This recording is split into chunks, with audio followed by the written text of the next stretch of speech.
Well, g'day. AJ Mahar here again. Hopefully this will be a really short one. Don't mind the cardboard in the back there. As you can see, it's protecting wires from my now 1-year-old dog and my still puppy. So, yep. I think we're going to be trying to communicate somewhat here. Just surf, read, jump, sleep still for a little bit. Who knows? On the video or the podcast that I put up, BPD splitting destroys relationships. 14 signs. 14 signs how and why you need to stop relationship recycling. For some reason today he shares with us the problem with putting the blame back on them. I don't think anywhere in that podcast or anywhere on my channel or anything I've ever written online or any ebook I've ever written, etc., I've ever said that the goal is to put the blame back on the person with BPD, because it isn't. So again, maybe he has wax in his ears when he's listening. I don't really understand. Well, who knows? Because the bottom line is, it's not putting the... I've never advocated or said, like I just said, okay, so let me just say it again, that anybody is putting the blame back on the borderline. No. People are trying.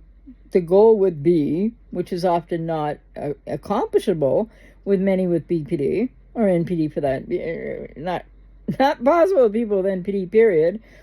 It's not putting the blame back on them. It's the wanting of them to take personal responsibility or personal accountability. So people put the accountability. It's not an unhealthy thing as long as you take care of your side of the fence, to park the accountability and responsibility at the feet of the borderline or the narcissist, because that's where it belongs. But that's not putting the blame back on them. That sounds like a really kind of childish statement to me. So here's the thing. Surf, free, jump, sleep. I was going to say surf, free, jump, dude. Here's the whole comment then. The problem with putting the blame back on them is that you might actually convince them. Who? Say what? Convince them and then cause them. Are you ready for this? Please sit down. You might cause them to split on themselves. Oh my God. It doesn't work that way. No, it doesn't work that way. They don't really, in a way they might kind of split on themselves, but no. They usually make sure that goes through somebody else, that lands all over somebody else. The object other, right, to the moment, du jour, of the day, whatever.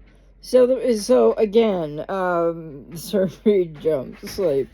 The problem with putting the blame back on them is you might actually convince them and then cause them to split on themselves. I wonder if there's some projection going on here, but I shall not go into any more psychoanalytic speak of this particular commenter, who just seems glued to my channel.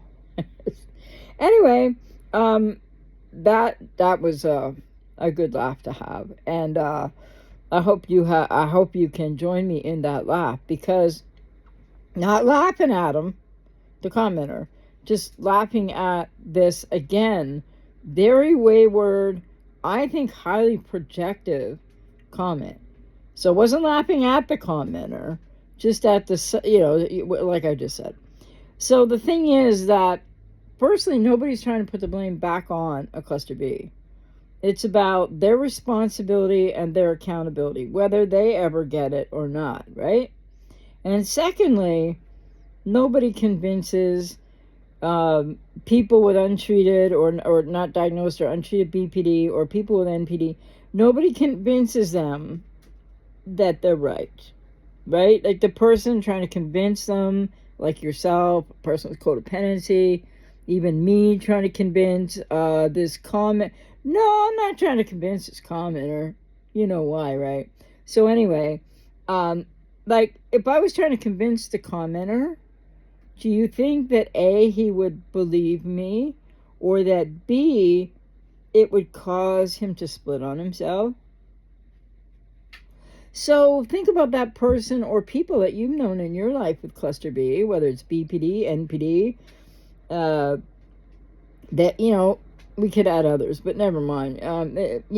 Like psychopaths are different in a whole other issue and whatnot.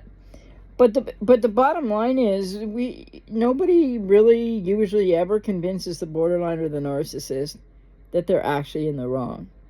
Just no.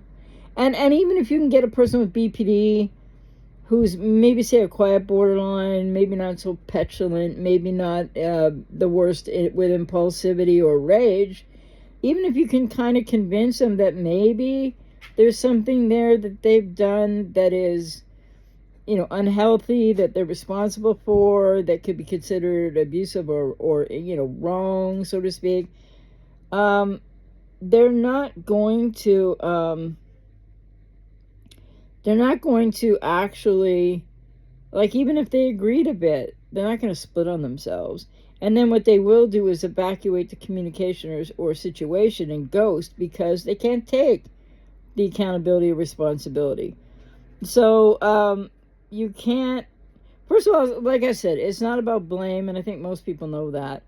Putting blame back on them, it's not about that. And secondly, you can't really convince them. And thirdly, they're not going to split on themselves. Anyway, I hope you sort of enjoyed that as much as I did. And if you see this what is it? I can't remember. I should know by now.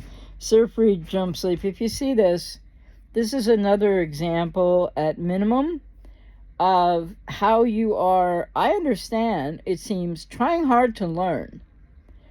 But it just doesn't filter in again, is all I'm giving you the feedback about. And I was not laughing at you, okay? It's just kind of the comment, the circumstance, but not you personally, okay? So I hope that I made that clear.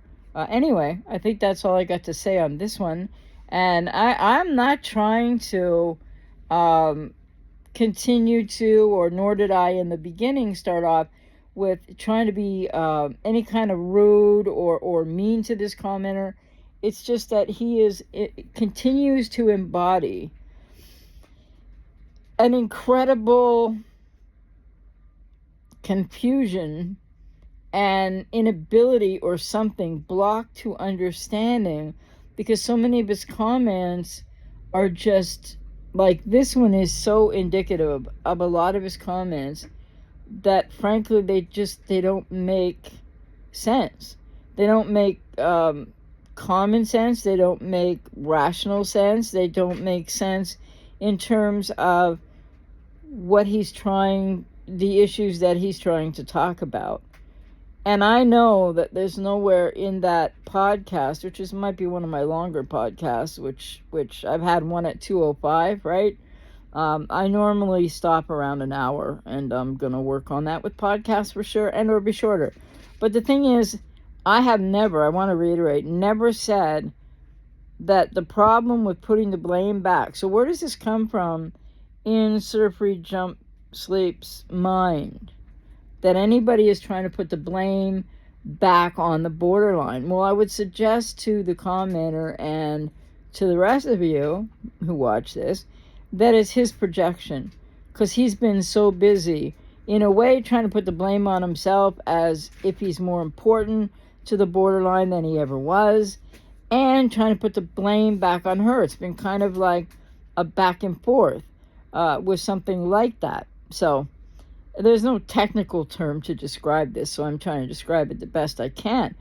But I do continue to hope that Surf, Read, Jump, Sleep might start to actually take in something in a way where when they comment back, and some of his comments have made sense, but when he comments back, that it will make a little more sense, that he might be, but I think he's a little bit blocked with issues of his own. So I mean, it hit me really funny, but I don't mean to be rude to anybody as to like directly laugh at them. It's just more that I've never heard anything like this in my 35 years of professional work in this area. And I don't know, the years prior when I was going to university, all the reading I've done, all the lived experience I have, that goes back to actually before I was born. Long story. But certainly when I was born, to a borderline covert narcissist mother. Never mind that my father was even worse in cluster B. But so, anyway, yeah, we're not trying to convince them. We're trying to hold them responsible. And I'm trying to keep surf, read, jump, sleep, thinking about what makes sense versus what might not make sense, and see if he can actually maybe take in some things for what as he's listening to things on my channel, for what I'm actually saying. Because I know in that podcast, I'm just going to say it one last time and then get off of here for this. BPD splitting destroys relationships. 14 signs how and why you need to stop relationship recycling. I'm not going to go back and listen to it to be 100% sure, because I think I'm 100% sure without doing that I never talked about putting the blame back on someone with BPD. I could have talked about not taking when they blame you and seeing through that, but I don't know. So either he's misconstrued something I said, and or this is just more of the projective experience he's having, as he's seemingly stated that he's working hard to learn. And there's other comments I haven't addressed yet, but there's one where he says that he enjoys my videos and that he is learning. But I keep seeing the comments not showing that. That's all I'm saying. And I'm not trying to pick on the dude either. So there you go.